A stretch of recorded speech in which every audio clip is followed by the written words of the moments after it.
kızdan kıza, diskodan diskoya gidebilirdim. Ama benim böyle bir sevgim, böyle bir isteğim yok.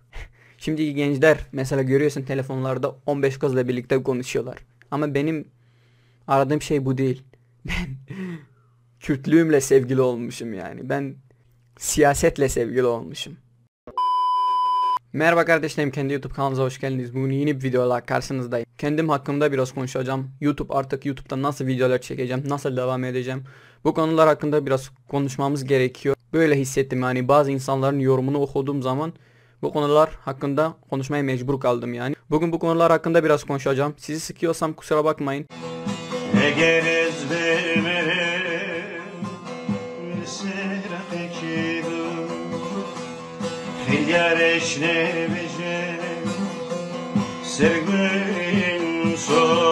Evet kardeşlerim, bildiğiniz gibi çok sayıda Kürt kardeşlerimiz bize saldırıyor yani. Çok büyük bir şekilde bize saldırıyor. Yani niye Kürtçe videolar çekmiyorsun? Niye Kürtçe konuşmuyorsun? Niye Kürtçe yazmıyorsun? Kısa bir şekilde onlara cevap vereceğim. Hatta biraz uzun da olabilir. Kusura bakmayın.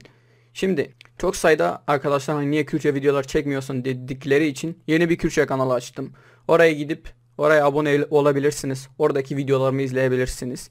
Şimdi ilk önce kardeşlerim, Türkçe videolar çekme sebebim benim hedef aldığım kitle, yani ulaşmaya çalıştığım kitle Kürtçe bilmeyen insanlar. Kürt olup ama Kürtçe konuşmayan kişiler. Hani onları da kötüleyemem. Çünkü onların da başka bir durumu var. Hayat durumları, yaşadığı zorluklar, uzaklarda yaşadıkları için işte baskı, zulüm. Yani onların da nedenleri var. Gerçekten Kürtçe bilmeyen o kadar insan var ki inan bana benden senden daha Kürt. Ben o kitleye ulaşmaya çalışıyorum. Ve çok şükür, Allah'a şükür, günde onlarca kardeşim, Kürtçe bilmeyen kardeşlerim, hani Kürt olup da Kürtçe bilmeyen kardeşlerim bana uğraşıyor. Diyorlar ki kardeşim, abi Allah senden razı olsun. Senin sayende çok şey fark ettim. Artık ben de Kürtçe öğreniyorum. Onlar da şimdi Kürtçe öğrenmeye çalışıyor. Hani bizim de yaptığımız videolar gerçekten, hani bazıları küçük görse de, hani faydasız görse de, gerçekten faydaları var. Gerçekten bizim çektiğimiz videoların faydası var yani. Çok sayıda köklüğünü unutmuş kişilere de ulaşıyoruz. Onlar da artık bir şeyleri fark ediyorlar. Bir şekilde bazılarına unutulmuş. Hani bu kadar bir sistem var, senelerce Kürtlere zulüm yapıyor. Senelerce Kürtleri öldürüyor. Yani bazıları işte mecbur kalmış. Ben onlara ulaşmaya çalışıyorum. Hani hemen bana saldırmayın. Kürtçe video çek, Kürtçe video çek. Ma ej zanım zamanı dayıke şoreykim. Ej aşık zamanı dayıke. Ej ganım hab zamanı dayıke bir şekilde hoştur nas kırım bedim.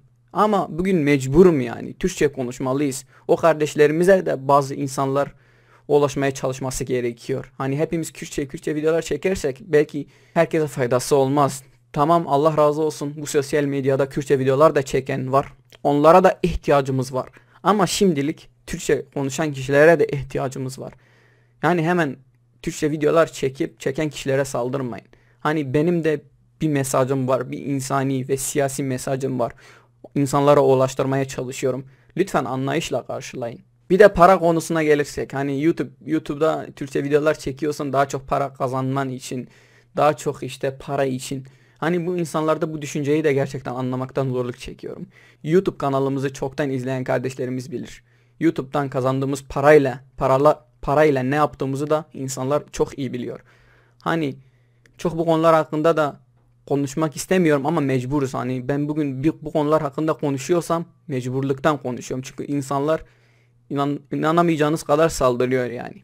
YouTube mesela en son ay kardeşlerimize kitap yolladık YouTube parasıyla.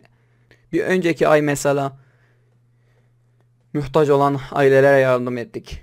Yani YouTube'dan kazandığımız paraları işte kendi keyfim için kullanmıyorum. İnsanlara yardım ediyoruz bu parayla. Hep birlikte tabii ki. Bunu tek başıma başaramıyorum. Sizin desteğinizle başarıyorum. İnşallah ve bu olayı da aynı şekilde devam ettireceğiz. Kardeşlerimiz kitap okumaları için ve muhtaç ailelere aynı şekilde yardım etmeye çalışacağız. İnşallah hani daha çok para kazanırız, daha çok insana destek olabiliriz. Gurur verici bir şey. Ve şimdilik katıl butonu birkaç ay önce açmıştım. Bazı insanlar yanlış anladığı için katıl butonunu kaldırdım. Ve ben bu katıl butonunu yeniden açmak istiyorum. Yeniden açacağım. Hani bazı insanlar gene yanlış anlayabilir. Allah şahidim, katıl butonundan gelen her destek, her bir sent ya da her bir TL muhtaç olan ailelere ulaşacak. Her ay ispatıyla birlikte sizlere paylaşacağım. Hani bu ay filan filan yere para ulaştı. Böyle bir şey yapacağım. Hani artık gerçekten bu insanları da çok takmak istemiyorum. Çok ön yargılı, kötü düşünen insanlara çok ciddiye almak istemiyorum.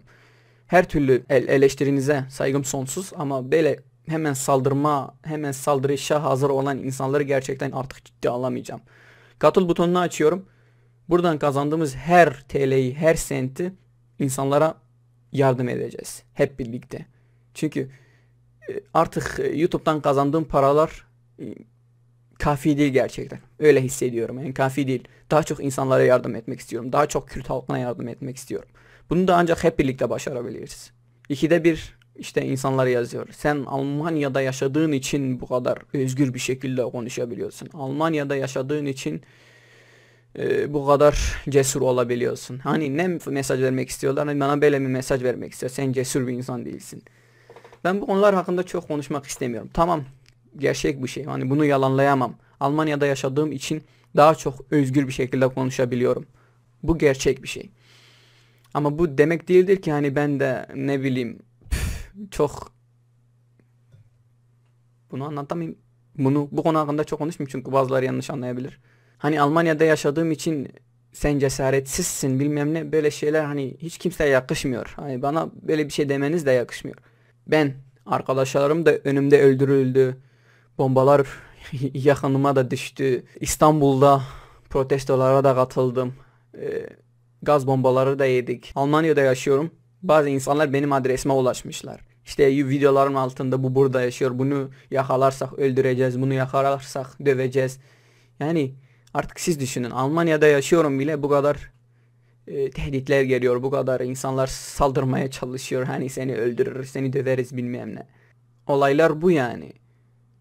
Şimdi kendimi büyük Kürt siyasetçilere yan yana getiremem. Tabii ki onlara karşı ben hiçbir şeyim. Ama onlar da zor durumda kaldıkları zaman yurt dışına çıkmaya mecbur kaldılar. Yurt dışına göç etmeye mecbur kaldılar. Onun için yani çok ön yargılı olmayın. Hani ben de yurt dışında yaşıyorum. Ben de yurt dışında yaşayan her genç gibi o sevgililer buradan buraya, kızdan kıza, diskodan diskoya gidebilirdim. Ama benim böyle bir sevgim, böyle bir isteğim yok. Şimdiki gençler mesela görüyorsun telefonlarda 15 kızla birlikte konuşuyorlar. Ama benim aradığım şey bu değil. Ben Kürtlüğümle sevgili olmuşum yani. Ben siyasetle sevgili olmuşum. Artık böyle şeyler arkamda kalmış. Katıl butonundan çok kişi destek olacağını da çok inanmıyorum. Ama olursa da her sent Kürt kardeşlerimize destek için kullanacağım. Bu videom bu kadardı. Sizleri çok seviyorum. Videoyu beğenmeyi ve yorumunuza yazmayı, destek olmayı unutmayın. Birbirim xeyro kaşi, Biji Kürt, Biji Kürdistan. Bunu da söyleyeyim en son. Kürtçe kanalım için çok önemli bir video gelecek. Ya bugün ya yarın, bu videodan sonra gelir herhalde. Oraya gidip o videoyu da izlemeyi de unutmayın.